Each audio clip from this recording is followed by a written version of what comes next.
తెలుసా? నన్ను ఎవరు పలకరించరు, నాకెవరు స్నేహితులు లేరు, బంధువులు లేరు. అవునా? నాకు పుట్టిల్లు లేదు, అత్తిల్లు లేదు, ఏమీ లేదంటే దేవుడు అంటాడు, మోక్ష నగరు నీ పుట్టిల్లే తల్లి. మోక్ష నగరు నీ పుట్టిల్లు నా కుమారుడా, నా కుమార్తె. ఎవరేం లేరు, నేనున్నాను, నా ఫ్యామిలీ, నాలో ఉన్నావు నువ్వు.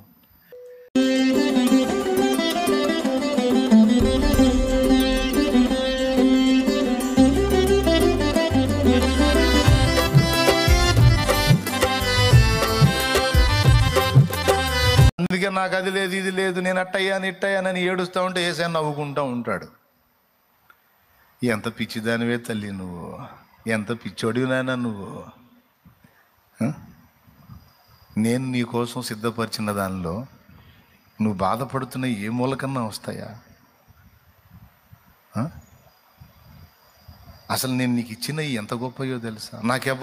నన్ను ఎవరు పలకరించరు, నాకెవరు స్నేహితులు లేరు, బంధువులు లేరు. అవునా? నాకు పుట్టిల్లు లేదు, అత్తిల్లు లేదు, ఏమీ లేదంటే దేవుడు అంటాడు, మోక్ష నగరు నీ పుట్టిల్లే తల్లి. మోక్ష నగరు నీ పుట్టిల్లు నా కుమారుడా, నా కుమార్తె. ఎవరేం లేరు, నేనున్నాను, నా ఫ్యామిలీ, నాలో ఉన్నావు నువ్వు. దిగులు పడతారా? వాళ్ళు అయి పొందారు, వీళ్ళు ఇవి పొందారని వాడి డబ్బాలో గోళీలు చూసి నువ్వు దిగులు వేసుకుంటావా? డబ్బాల్లో గోళీలు వేసి తిరుగుతూ ఉంటావు. అప్పుడు చిన్నప్పుడు ఆడితే డబ్బాల్లో గుర్తు రావాలి మీకు మీ పిల్లకాయతనం అంతా. పిల్లలప్పుడు ఆడిన ఆటల్లో గోళీల కోసం మీ హృదయం ఎంత వేదన పడిందో, ఆ పిల్లతనంలో, ఆ పిల్ల జ్ఞానంలో ఈరోజు కూడా ఈ లోకం కోసం వెంపర్లాడేది కూడా పిల్లతనపు జ్ఞానమే. అర్థమైందా? తెలియని వాళ్ళే దీని గురించి దుఃఖపడేది.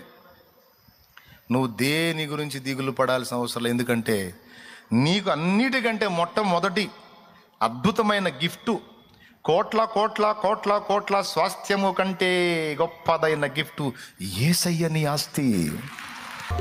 రాజ్యాలు, కిరీటాలు, సింహాసనాలు, వెండి బంగారాలు, ధన కనక వజ్ర వైఢూర్య కెంపు మరకత మాణిక్య గోమేదిక పుష్యరాగ రాళ్ళు, ముత్యాలు, పగడాలు, రత్నాలు, రాసులు రాసులు పోసి అన్నీ నీ ముందు పెట్టి యేసయ్య ఒక్కడు ఒక పక్కకు పోయి కూర్చొని కోరుకో అంటే ఏం కోరుకుంటాను?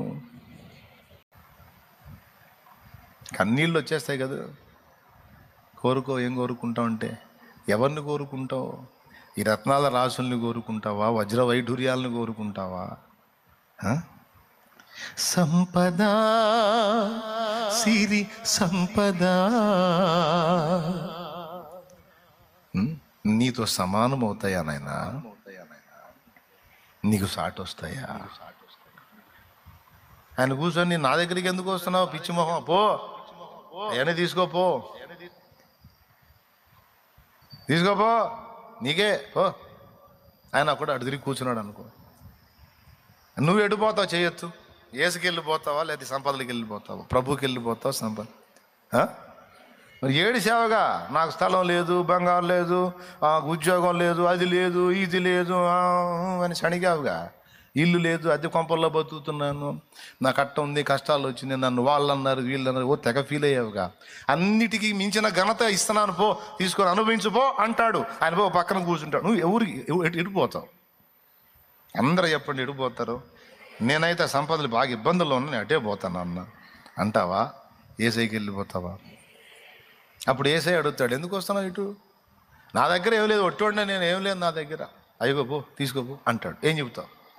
నాడు గోళీలు నీకు గొప్పవి, ఈనాడు గోళీలు అల్పమైనవి. ఇప్పుడు బంగారం నీకు విలువైంది. ఈనాడు బంగారం విలువైంది, రేపు అది కూడా నీ కాళ్ళ కిందకు వస్తుంది.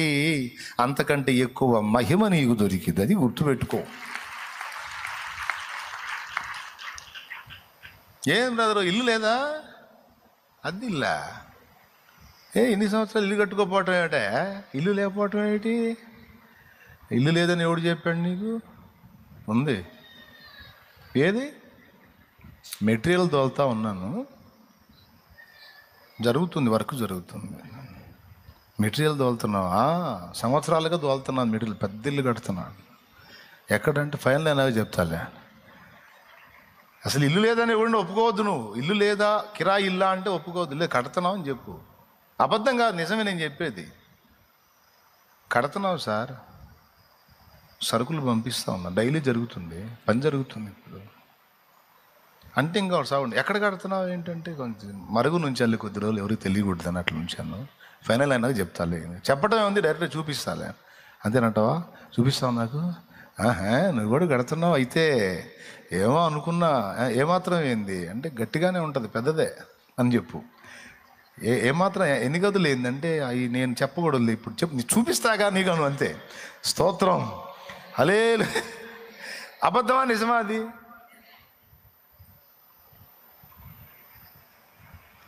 అబ్రహాము విశ్వాసం పునాదులు గల పట్టణము వేచి జీవించెను.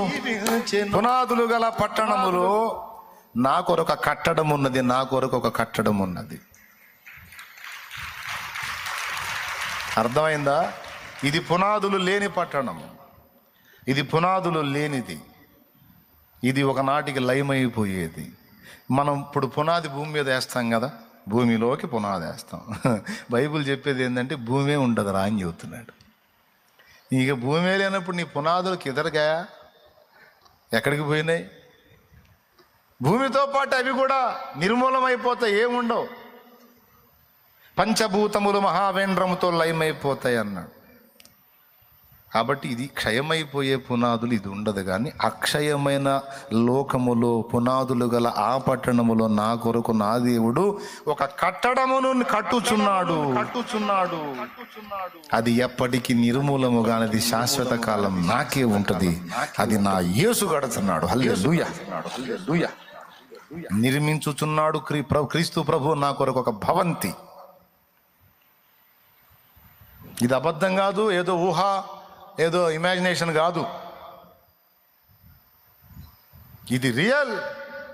నిజంగా మనం పంపించేటువంటి ఫలమంతటితో దేవుడు మనకు ఒక నిర్మాణాన్ని జరిగిస్తున్నాడు. మనం ప్రతిరోజు మనం చేసే సత్క్రియల వలన సరకులు పంపుతున్నాం అక్కడికి. కాబట్టి ఎవడయా నీకు ఇల్లు లేదని చెప్పింది దరిద్రుడు? నీకు ఇల్లు లేకపోవటం ఏమిటి? ఇక్కడ ఉన్న వాళ్ళందరికీ పునాదులు లేని ఇల్లు, నీది పునాదులు గల గృహం ఉంది, నిత్య గృహము.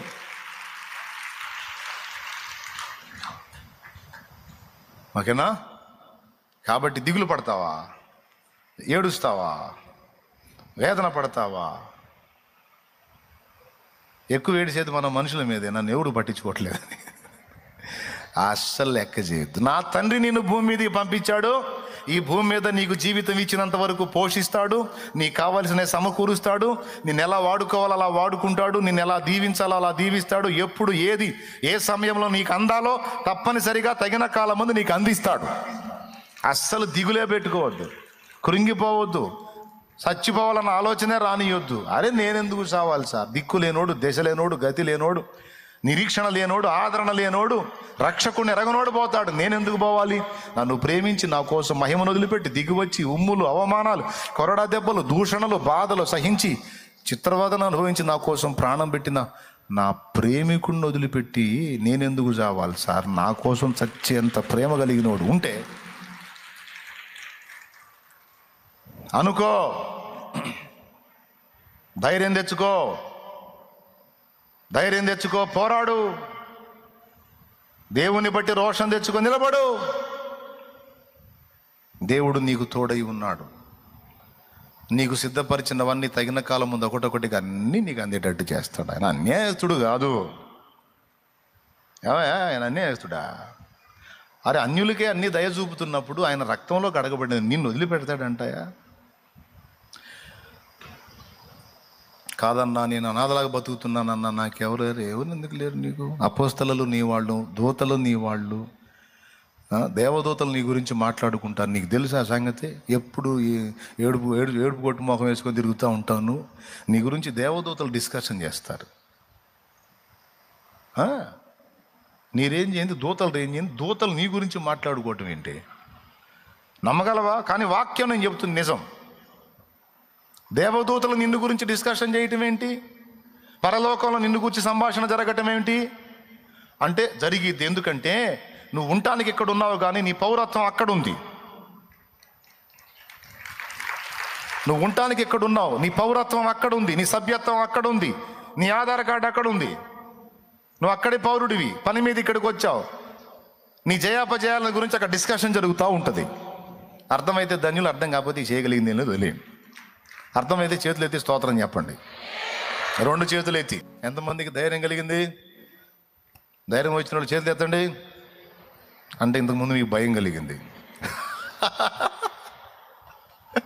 ఒప్పుకున్నారు అంటే ఇంతకుముందు మీకు సమస్యలను బట్టి భయము కలిగింది. ఇప్పుడు ధైర్యం తెచ్చుకున్నామని అవునన్నా అన్న. నేను చెప్తున్నా, ఎప్పుడూ భయపడొద్దు.